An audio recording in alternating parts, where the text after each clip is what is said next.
જ્યારે ઠાકોરજીએ વેણુનાદ કર્યો ને આખા વ્રજમાં વેણુના સ્વર વ્યાપ્યા, ઊંચા થઈ ગયા. કારણ કે નિશમ્ય ગીતમ તદનંગ વર્ધનમ. સુખદેव ने शब्द का प्रयोग किया. गीतम नाद નથી, ગીત છે. નાદમાં શબ્દો ન હોય, અવાજ હોય, પણ ગીતમાં તો સ્પષ્ટ શબ્દો હોય. सुखदेव जी ने शब्द का प्रयोग किया है निशम्य गीतम. मानो हर एक गोपी को ये लगा कि हमारा नाम ले लेकर परमात्मा हमको बुला रहे हैं, અને બધી જ ઘરબાર છોડીને ભાગી. એવી કથા કહેતા ને કે પેલા ઋષિ એમ કોઈ મહાત્મા કથા કહી રહ્યા હતા કે રાત્રિના સમયે ઠાકોરજીએ વેણુનાદ કર્યો અને બધી ગોપીઓ ઘરબાર છોડીને વનમાં પ્રભુ પાસે આવી ગઈ, અને કથા પૂરી થઈ એટલે બધા પહોંચી ગયા મહાત્મા પાસે. કેવા લાગે? પ્રેક્ટિકલ વિચાર કરો, આવું કઈ પોસિબલ થાય? અડધી રાતના કોઈ જંગલમાં વેણું વગાડે, લોકો ઘરબાર છોડીને જંગલમાં જતા રહે. પ્રેક્ટિકલી પોસિબલ છે? ત્યારે મહાત્માએ કહ્યું, આ તો રાતની કથા છે, જંગલની કથા છે, જંગલમાં મારો આશ્રમ છે, બધા આવજો રાતના, જવાબ આપીશ. અડધી રાતના આખું ગામ પહોંચી ગયું. જવાબ આપો. આવું કઈ સંભવ થાય કે અડધી રાતના કોઈ વેણું વગાડે ને લોકો ઘરબાર છોડી અને વનમાં જતા રહે? ત્યારે મહાત્માએ કહ્યું કે વેણું સાંભળીને ઘર બહાર છોડી વનમાં જાય એ તો પછીની વાત, પણ એ કથામાં તમને એટલો રસ આવ્યો કે અડધી રાતના ઘર છોડીને વનમાં આવી ગયા, તો જેણે વેણું સાંભળી હોય એ છોડે, એમાં શું આશ્ચર્ય છે? તમને ખાલી એ કથા સાંભળવામાં એટલો રસ આવ્યો, તો જેણે વેણું સાંભળી હશે એની જે દશા થાય એનું વર્ણન કોણ કરી શકે? हो यदि सोने की होती तो क्या करती बंसी, यदि सोने की होती तो क्या करती बंसी, जब बांस की होकर भी, जब बांस की होकर भी कितना तड़पाती है शाम तेरी बंसी, पागल कर जाती है. રાસ સમયે પ્રભુએ વગાડેલી વેણું અને એ સાંભળીને દેહ ભાન ભૂલાયું અને ગોપીઓ દોડીને ગઈ. વેણુર મધુરો. બીજું, ગૌચારણમાં જ્યારે વનમાં ઠાકોરજી પધારે છે ત્યારે વગાડેલી ઠાકોરજીની વેણું એ સમસ્ત વૃંદાવનને ભગવદ રસમય બનાવી દે છે. વેણુર મધુરો. અને એમાં ગોપીઓ, સખાઓ, ગાયો, હરણીઓ, પક્ષીઓ, નદીઓ, પર્વતો બધાને મોહિત કરે છે, બધાને પ્રભાવિત કરે છે. અને ત્રીજું પ્રભુનો વેણુનાદ જ્યારે આવનીનો સમય હોય, ગાયોના વૃંદને લઈ અને ઠાકોરજી જ્યારે ગોકુલ પાછા પધારતા હોય અને ત્યારે પોતાના જ્યારે સ્વર ભરે ત્યારે આખા એ દિવસનો તાપ ગોપીઓનો શાંત થઈ જાય. ચારે બાજુ ગાયોથી ઘેરાયેલા પરમાત્મા ખુર્રજ ઉડતી હોય, યો યો કરતા ગાયોને ચરાવતા ચરાવતા પ્રભુ ક્યારેક પોતાના વેત્રને ફેરવતા જાય અને ક્યારેક કબરમાં બાંધેલી વેણુને કાઢે, અધર પર પધરાવે ને વેણુના સ્વર ભરે. અને જ્યારે વેણુના સ્વર ભરે ત્યારે એ સ્વર ગોકુલમાં જાય અને આખા એ દિવસનો તાપ ગોપીઓનો એ વેણું સાંભળીને શાંત થઈ જાય. વેણુર મધુરો. અનેક અનેક એવી લીલાઓ છે જેમાં વેણુનું મહાત્મ્ય છે. વેણું એક પ્રકારનું આમંત્રણ છે, વેણું એક પ્રકારનું દાન છે, વેણું એક પ્રકારે વિરામ છે, વેણું એક પ્રકારે ભક્તનો વિશ્રામ છે. અનેક અનેક પ્રકારથી વેણુના મહાત્મ્ય અને એની રસાત્મક ગાથાઓને ગવાય છે. અને જ્યારે જ્યારે પ્રભુના વેણુના સ્વર વાગે છે ત્યારે ભક્તોની અંદર અલૌકિક ભાવનું ઉદ્દીપન થાય છે. નિશમ્ય ગીતમ તદ અનંગ વર્ધનમ.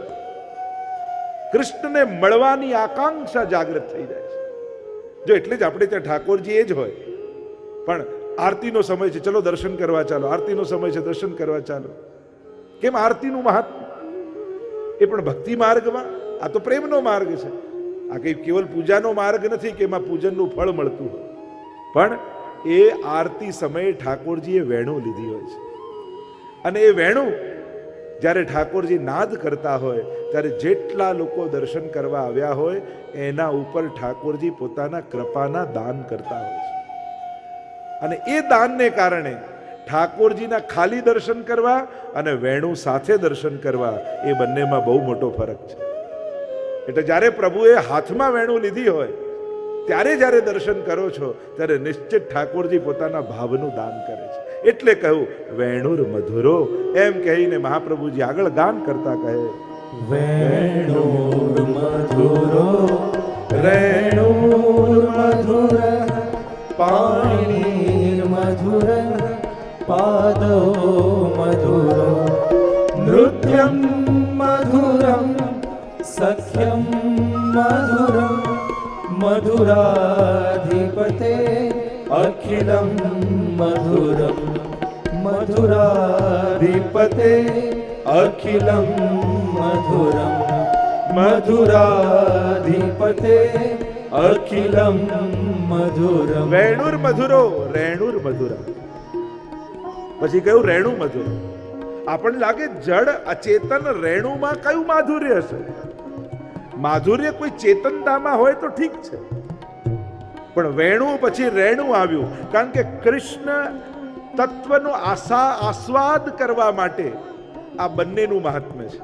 એક અધર પર રહેલું વેણુ અને ચરણમાં રહેલી રેણુ, આ બંનેનું એટલું જ મહાત્મ્ય કૃષ્ણ ભક્તો માટે છે. એટલે વેણુ પછી તુરંત કહ્યું રેણુર મધુરા. વ્રજની રેણુ મધુર છે. હવે આશ્ચર્ય થાય, રેણુ તો સાવ જડ કહેવાય, એમાં માધુર્ય ક્યાંથી પ્રગટ થાય? તો કે ના, વ્રજની મહત્તા એની રેણુથી જ છે.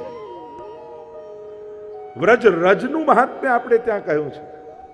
અને એટલે જ આપણે ત્યાં અનેક પ્રકારથી પરિક્રમાનો ક્રમ છે. અને પરિક્રમામાં એમ કે ખુલ્લા પગે ચાલુ.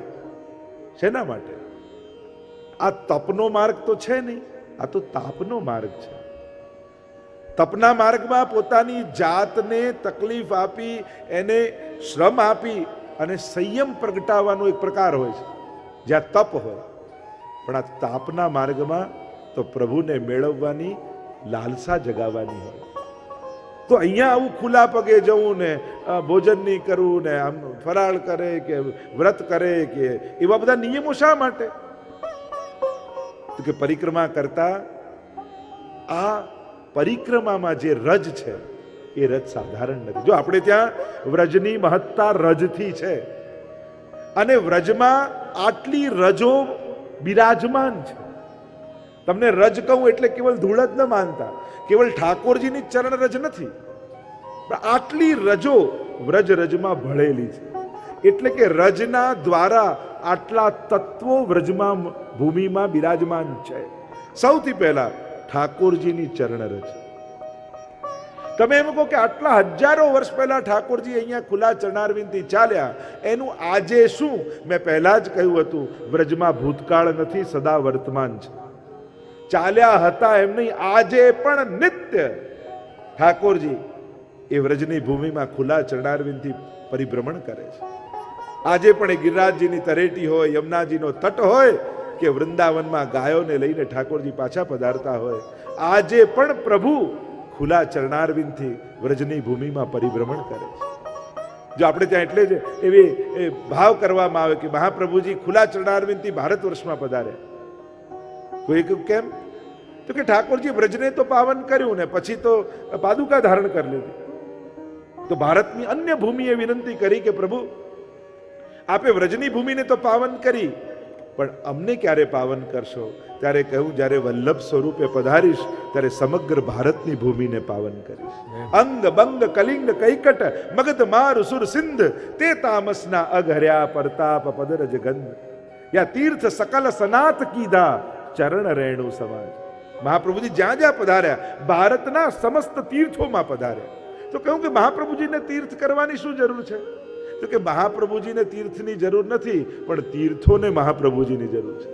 કારણ કે જ્યારે અનેક લોકો પોતાના પાપ તીર્થોમાં સ્નાન કરીને પધરાવી જાય ત્યારે તીર્થો પણ કોઈ મહાત્મા સંત કે કોઈ આચાર્યની પ્રતીક્ષા કરતા હોય છે કે આવા કોઈ મહાપુરુષ આવે અને અમારામાં સ્નાન કરે તો અમે પણ સર્વ પાપોથી મુક્ત થઈ જઈએ.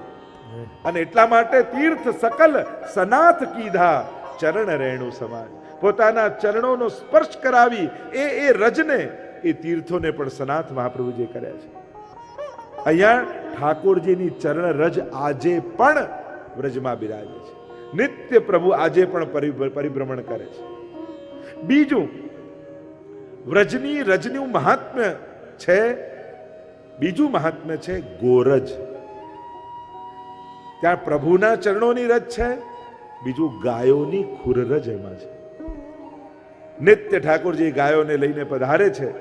અને આપણે ત્યાં તો ઠાકોર જ્યારે સાંજનો સમય હોય અને ગોરજ ઉડતી હોય એ સૌથી ઉત્તમ મુહૂર્ત કહેવાય. આજે પણ કોઈ વલ્લભકુલની કંકોત્રી લગ્નની જોશો ને તો લગ્નનો સમય કયો તો એમ લખ્યું છે ગોધુલી બેલા. જે ગોધુલીનો સમય હોય કે ગાયો રજ ઉડાડતી ઉડાડતી ગામમાં પ્રવેશ કરતી હોય વનમાંથી ગામમાં, અને ત્યારે જે રજ આખા ગામમાં ઉડતી હોય એ સૌથી ઉત્તમ મુહૂર્ત કહેવાય આપણે ગોધુલી બેલાનું. તો આમ ગાયોની ખુરરજ એમાં છે. કારણ કે પ્રભુની ગાયો પણ મધુર છે, આગળ વર્ણન આવશે. ત્રીજું, એ વ્રજની રજમાં રાધાજી અને ગોપીજનોની ચરણરજ છે. નિત્ય આજે પણ રાધાજી ઠાકોરજીની પાછળ પાછળ પાછળ પાછળ. એટલે તો ઉદ્ધવજી પણ જ્યારે ગયા વ્રજમાં કૃષ્ણ કૃષ્ણ કૃષ્ણ કરતા કરતા વ્રજમાં ગયા, પાછા આવ્યા ને તો ગોપીઓની ચરણ ધૂલીની વંદના કરતા કરતા આવ્યા. વંદે નંદ વજસ્ત્રીણામ પાદ રેણુમ અભિષ્ણ સહ યાસામ હરિ કથોદ ગીતમ પુનાતિ ભુવનત્રયમ. ધન્ય છે આ વ્રજાંગનાઓની ચરણ ધૂલી જે ત્રિલોકને પાવન કરી રહી છે. રજનું મહાત્મ્ય ગાયું છે. ગોપીઓની ચરણ, એટલે જ્યારે પણ તમે પરિક્રમા કરતા હો ત્યારે એવો ભાવ કરજો, હું ત્યાં ચાલી રહ્યો છું જ્યાં ઠાકોરજી રોજ ચાલે છે. આ રજને રોજ પ્રભુના ચરણોનો સ્પર્શ થાય છે. હું ત્યાં ચાલી રહ્યો છું જ્યાં ઠાકોરજીની ગાયો રોજ જાય છે. હું એ રજ પર ચાલી રહ્યો છું જ્યાં સ્વામિનીજી અને ગોપીજનો રોજ ચાલે છે. હું એ રજમાં, હું એ ગિરિરાજજીની પરિક્રમા કરી રહ્યો છું જેની રજમાં મહાપ્રભુજી ખુલ્લા ચરણારવિંદથી ચાલ્યા, ગુસાઈજી ખુલ્લા ચરણારવિંદથી ચાલ્યા. આજ સુધીના સમસ્ત વલ્લભકુલ આચાર્યો જે ચરણારવિંદના રજનો સ્પર્શ જે ભૂમિને કરાવ્યો છે એ ભૂમિ ઉપર આજે હું છું. અને જ્યારે આવો ભાવ વ્રજની રજ માટે કરશો ને ત્યારે સાષ્ટાંગ આળોટી જવાની ઈચ્છા થશે. એટલે તો જ્યારે ઉદ્ધવજીએ એ ગોપીઓની ચરણ ધૂલી જોઈ, ચરણો ચિહ્નો જોઈ, આળોટવા લાગ્યા. આશા મહો ચરણ રેણુ જુષા મહંશા. ઉદ્ધવજી જેવો જ્ઞાની શું માંગે છે કે મને વ્રજ લતા ઔષધિ વ્રજની બનાવજો, જેથી ગોપીઓ ખુલ્લા પગે જલ ભરવા જતી હોય ને અને ચાલતા ચાલતા હું ઘાસ રૂપે તૃણ રૂપે ઉગ્યો હોઉં અને મારા માથે એમનો પગ પડી જાય ને તો મારો જન્મારો સફળ થઈ જશે. આવો ભાવ ઉદ્ધવજી જેવો જ્ઞાની માંગે છે. વિચાર કરો કેવું મહાત્મ્ય એ રેણુનું હશે. કારણ કે રેણુમાં મહાત્મ્ય, અને એટલા માટે તો જ્યારે લોકોએ બહુ મહાત્મ્ય ગાયું ને, ઠાકોરજીએ માટી ખાધી આપણે એમ કહીએ છીએ ને, એટલે એક અર્થ એમ પણ કર્યો છે કે જ્યારે આટલું બધું મહાત્મ્ય રેણુનું સાંભળ્યું, વ્રજ રજનું સાંભળ્યું, ઠાકોરજીને પણ થયું લાવ ચાખીને જોઉં તો ખરા એમાં છે શું. જેટલા સંતો મહાત્માઓ ઋષિઓ દેવતાઓ જે આવે વ્રજરજની ગાથા ગાય, લાવ ચાખીને તો જોઉં એવું કઈ મીઠાશ એમાં છે. એટલે પ્રભુએ માટી ખાધી, એવો પણ એક ભાવ છે. વ્રજ રજનું મહાત્મ્ય એટલું બધું કહેવાયું છે કે એ રજ અને એ રજ આ ત્રણેય સ્થાનોમાં નિત્ય બિરાજે છે. પહેલું, યમુનાજીમાં જલ કરતા પણ રજ અધિક છે. નમામિ યમુનામહં સકલ સિદ્ધિ હેતુમ મુદા મુરારી પદ પંકજ સ્ફુરદ મંદરેણોત્કટા. યમુનાષ્ટકમાં મહાપ્રભુજી સમજાવે છે, યમુનાજીમાં જલની મહત્તા તો આપણે ગાઈએ છે, પણ પ્રભુના ચરણની રજ એ જ યમુનાજીના જલની શોભા છે. પણ કોની છે? મુરારી પદ એટલે ચરણ પંકજ, સ્ફુરદ અમંદ રેણુ ઉત્કટામ. જલ કરતા પણ જ્યાં રજ અધિક છે. નિત્ય ઠાકોરજી યમુનાજીમાં પધારે છે અને પોતાની ચરણ રજ પધરાવે છે. શ્રી કૃષ્ણના કૃષ્ણના ચરણારવિંદને રજ થકી શોભી રહ્યા, સિદ્ધિ અલૌકિક આપનારા વંદુ શ્રી યમુનાજીને. સુપુષ્પની સુવાસથી જંગલ બધું મહેકી રહ્યું, ને મંદ શીતલ પવનથી જળ પણ સુગંધિત થઈ રહ્યું. પૂજે સુરાસુર સ્નેહથી વળી સેવતા દૈવી જીવો, વંદન કરું શ્રી યમુનાજીને. શ્રી શ્રી કૃષ્ણ આશ્રય આપજો. યમુનાજીની શોભા શેનાથી છે? શ્રી કૃષ્ણના ચરણારવિંદની રજ થકી શોભી રહે. એમની શોભા જ પ્રભુના ચરણોની રજ છે. એટલે જ કહ્યું ચરણ પંકજ રેણુ શ્રી યમને જુદેઈ. યમુનાજી શું આપે છે? ઠાકોરજીના ચરણની રજનું દાન કરે છે. જલપાન તો કરીએ જ છે, પણ એ રજનું પણ પાન. નિત્ય ઠાકોરજીની ચરણ રજ યમુનાજીમાં છે. બીજું ચરણ રજ બીજું ક્યાં મળે? તો કહું બીજું સ્થાન ગોવર્ધન કી રહીએ તરેટી, ગોવર્ધન કી રહીએ. નિત પ્રતિ મદન ગોપાલ લાલ કે ચરણ કમલ ચિત લઈએ. અને કહ્યું વ્રજ રજ में लोटत गोविंद कुंड में नहीं. નિત્ય ઠાકોરજી ગિરિરાજજીની પરિક્રમા કરે છે રોજ. પ્રભુનો આ નિયમ જ છે. અને રોજ ગાયોને લઈને ગિરિરાજજીમાં પધારે છે ઠાકોરજી અને ગિરિરાજજીની પરિક્રમા કરે છે નિત્ય ઠાકોરજી. પ્રભુની તો પ્રત્યેક લીલા નિત્ય છે. અને એટલા માટે ગિરિરાજજીની તરેટીમાં રહેલી રજને રોજ પ્રભુના ચરણોનો સ્પર્શ મળે છે. એટલે જ આપણે ત્યાં દંડવતી પરિક્રમા કરતા હોય છે ને લોકો. એક દંડવતી પરિક્રમા ઇન્દ્ર જેવી છે. એણે અપરાધ કર્યો એટલે ક્ષમા માંગવા માટે દંડવત કરતા કરતા આવ્યો. ઇન્દ્રની કથામાં ભાગવતજીમાં આવે છે કે ઇન્દ્રએ દંડવત કર્યા. સાષ્ટાંગ દંડવત કરતા કરતા પ્રભુ પાસે આવ્યો અને પોતાના અપરાધની ક્ષમા માંગી. એટલે એક ભાવ દંડવતીનો એવો છે કે કોઈ અપરાધ થયો હોય આપણાથી, કોઈ ભગવદ અપરાધ થયો હોય, ત્યારે દંડવત કરતા કરતા ગિરિરાજજીની પરિક્રમા કરવાથી એ અપરાધમાંથી જીવ મુક્ત થાય છે. પણ પુષ્ટિમાર્ગીય વૈષ્ણવનો ભાવ કંઈક જુદો છે. એમનો ભાવ છે વ્રજ રજ में लोटत. નિત્ય જ્યાં ઠાકોરજીના ચરણોનો સ્પર્શ થાય છે એ રજને મારા રોમ રોમ સાથે સંબંધ થાય. મારા રૂવાડે રૂવાડે પ્રભુની ચરણોની રજનો સ્પર્શ મળે. એટલા માટે આળોટતા આળોટતા, જેમ ઉદ્ધવજી આળોટ્યા, બીજો ભાવ ઉદ્ધવજી વ્રજરજમાં આળોટ્યા, એમ વૈષ્ણવ પણ આળોટતા આળોટતા આખાએ શ્રીઅંગ પર, આખાએ શરીર ઉપર વ્રજરજને લપેટતા, લેપ કરતા અને ગિરિરાજજીની પરિક્રમા કરતા. હવે જુદી વાત છે કે આપણે ગાદલું રાખવું પડે છે, પણ જોવા જાઓ તો બને તો એ રજનો સ્પર્શ થવો એની મહત્તા છે. આ શરીર અશક્ત હોય, અસમર્થ શરીર હોય, પછી અતિરેક પણ નહીં કરવો. કોઈ પણ કામ એવું નહીં કરવું કે બીજા દિવસની સેવા છૂટે. હું તો એમ માનું, બધા આદર નિયમ બધું જ બરાબર, પણ કોઈ પણ વસ્તુનો એટલો અતિરેક નહીં કરવો કે જેનાથી આપણે સેવાથી અઠવાડિયું કે 10 દિવસ છૂટા રહેવું પડે. તમે પરાણે પછી કરવા જાઓ કે ના ના હવે તો આમ જ દંડવત કરવા છે, નીચે બેસાતું ના હોય તો પરાણા બેસવા જાઓ અને પછી 4 જણાએ ઊભા કરવા પડે, યા પછી કમરનો દુખાવો થઈ જાય ને અઠવાડિયું સેવા છૂટે, એના કરતા ઉપર બેસી જાવ. સારું. ભક્તિ માર્ગમાં અતિરેકની મનાઈ છે. કોઈ પણ વસ્તુનો અતિરેક કરો તો એ પ્રભુને ગમતું નથી. તમને એમ લાગે કે મેં બહુ કઠોર નિયમ પાળ્યા, પણ એ નિયમને કારણે પ્રભુથી દૂર થવું પડે તો એ ભક્ત માટે એ નિયમ બંધન કરતા છે. એવો અતિરેક નહીં કરવો. પરિક્રમા પણ જેટલી સહજ ભાવે, સરળતાથી, સહજતાથી થાય એનો જ પ્રયાસ કરો. ગિરિરાજજીને શ્રમ પડે એવું કાંઈ નહીં કરવું.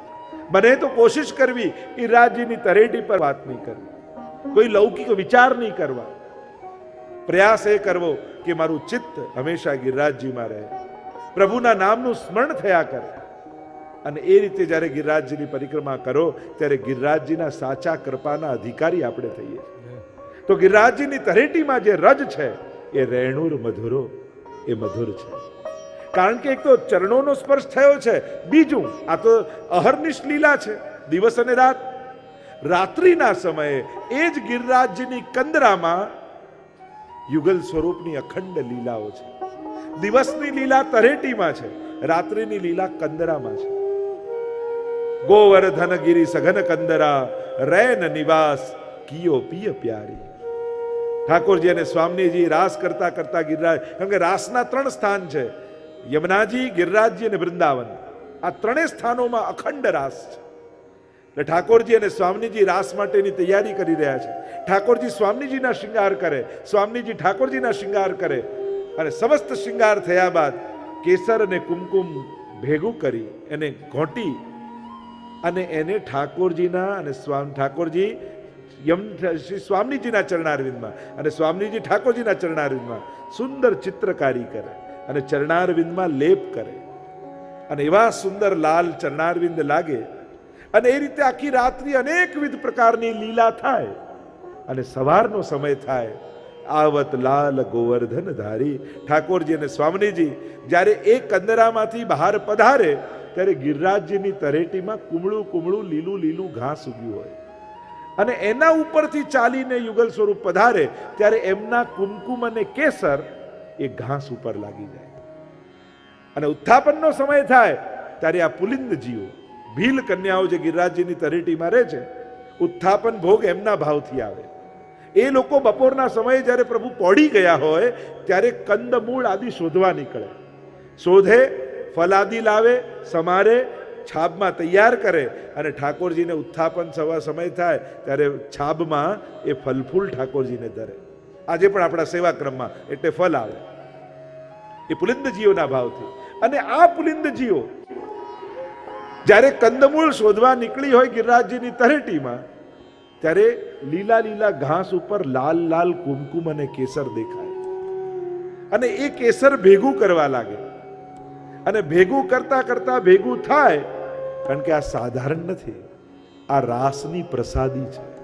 અને જે લીલાની પ્રસાદી વસ્તુ તમે ગ્રહણ કરો એ લીલાનો અનુભવ એનાથી થાય. એટલે જ આપણે ત્યાં નિત્યનો સેવાક્રમ હોય. આજે કુંવારો છે તો કુંવારાનો પ્રસાદ, આજે 56 ભોગ છે તો 56 ભોગનો પ્રસાદ, આજે અન્નકૂટ છે તો અન્નકૂટનો પ્રસાદ. ભલે કણિકા લઈએ, પણ એ મનોરથની સામગ્રી અને ઠાકોરજીને ધરી પ્રસાદની કણિકા જરૂર ગ્રહણ કરી.